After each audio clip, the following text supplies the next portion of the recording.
En France, au cours des 42 dernières années, 578 personnes sont décédées à la suite d'une intervention des forces de l'ordre, soit à peu près l'équivalent de l'Assemblée nationale. 6% étaient des femmes et 12% des enfants ou des adolescents de moins de 18 ans. 92% étaient de sexe masculin et la moitié des morts avaient moins de 26 ans. Près de la moitié de ces affaires se déroulent en banlieue parisienne et au sein de nos grandes villes comme Grenoble, Marseille, Rennes, Nantes. Alors que moins d'un quart de la population y vit. Nous le savions, mais aujourd'hui plus personne ne peut l'ignorer, et ce depuis le 17 novembre 2018. Alors pourquoi les procédures de maintien de l'ordre ne sont pas suivies en ces lieux? Pourquoi l'usage de la force y est disproportionné? Pourquoi les enquêtes ne sont toujours pas résolues? Pourquoi ne parlons-on pas dans les médias traditionnels? Parmi ces 578 personnes, 352 ont été tuées par arme à feu, plus de la moitié.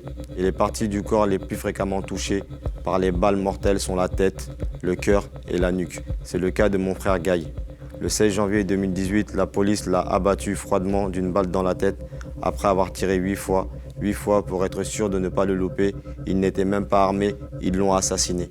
Ou encore plus récemment, en mars 2019 à Grenoble, Adam Soli et Fatih Karakus, deux jeunes de 17 et 19 ans, morts parce qu'ils étaient poursuivis par un véhicule de la BAC. 14% sont morts dans le cadre d'une course-poursuite, comme Moussine Seouli, 15 ans, et Larami Samoura, 16 ans, percutés en novembre 2007 à Villiers-le-Bel par une voiture de police qui les poursuivait à vive allure sans tenir compte du danger. Lamine Dieng était tué la même année, par asphyxie. 8 ans que les responsables vivent en paix, alors que la famille attend que justice soit faite. Plus loin encore, en 2005, à Clichy-sous-Bois, Bouna Traoré et Ziad Benna, 15 et 17 ans, perdaient la vie après une course-poursuite avec la police qui n'a eu de cesse de les traquer. 11% des décès sont liés à un malaise ou une asphyxie. Mon frère, Adama, en fait partie. Ces techniques d'immobilisation par les forces de l'ordre sont interdites dans plusieurs pays frontaliers européens, dans plusieurs États aux États-Unis, mais elles continuent d'être pratiquées en France. Ce jour-là, mon frère Adama a porté plus de 250 kilos, le poids de 3 gendarmes.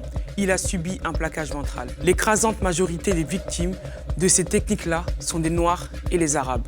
Nous connaissons la vérité. La France, le monde entier la connaît. Les gendarmes ne sont toujours pas inquiétés. Nous sommes dans un déni de justice. L'État, les tribunaux, les experts se partagent le pouvoir pour étouffer l'affaire. Nous n'abandonnerons jamais. Un pays sans justice est un appel à la révolte. Les chutes et les noyades représentent, elles, 7% des décès.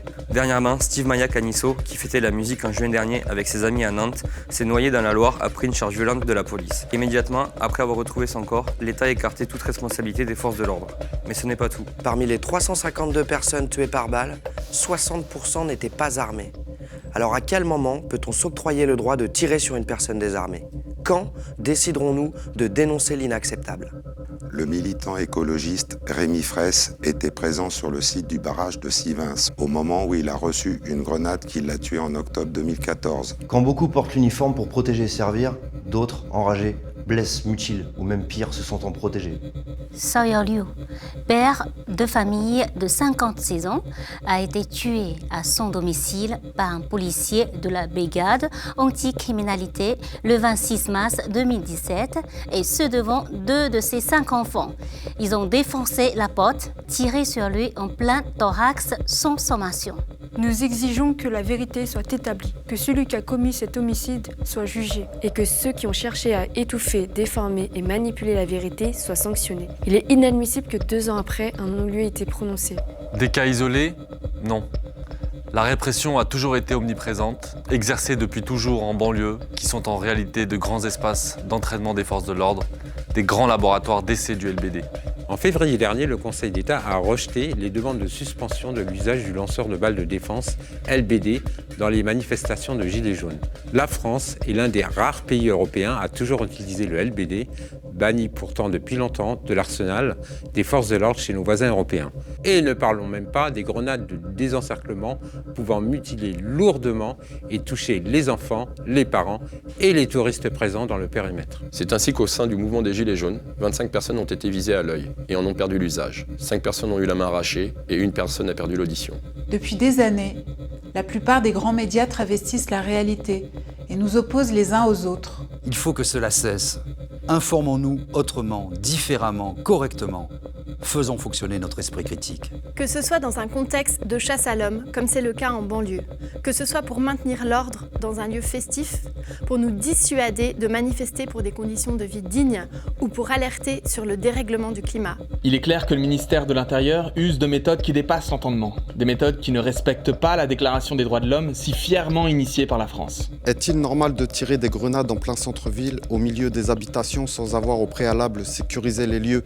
Est-il normal que Zineb Redouane ait été touchée par une grenade alors qu'elle se trouvait à la fenêtre de son domicile? C'est pourtant ce qu'il s'est passé le 1er décembre 2018 à Marseille. Morte à l'hôpital le lendemain, après avoir été grièvement blessée, le responsable de son décès refuse de se dénoncer et la justice ne fait rien.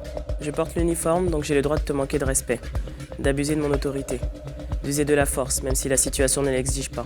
J'ai le droit de te tuer, j'ai tous les droits. De toute façon, jamais je n'irai en prison pour ça. Qu'est-ce que tu crois? On fait pression sur les médecins légistes, les experts travaillent pour nous, la police enquête sur la police. Tu crois quand même pas qu'elle va nous sanctionner? Les juges sont amis avec nos patrons, ils sont tous corrompus et au fond de toi tu le sais très bien. La vraie question c'est qu'est-ce que tu vas faire? Attendre qu'un de tes proches soit tué pour dire stop? Joignez-vous à nous pour demander des sanctions et des condamnations pour les responsables de ces dérives. L'arrêt de l'usage du LBD. La création d'un organe indépendant pour enquêter. Stop à l'IGPN. Le renvoi du ministre de l'Intérieur et de son secrétaire d'État.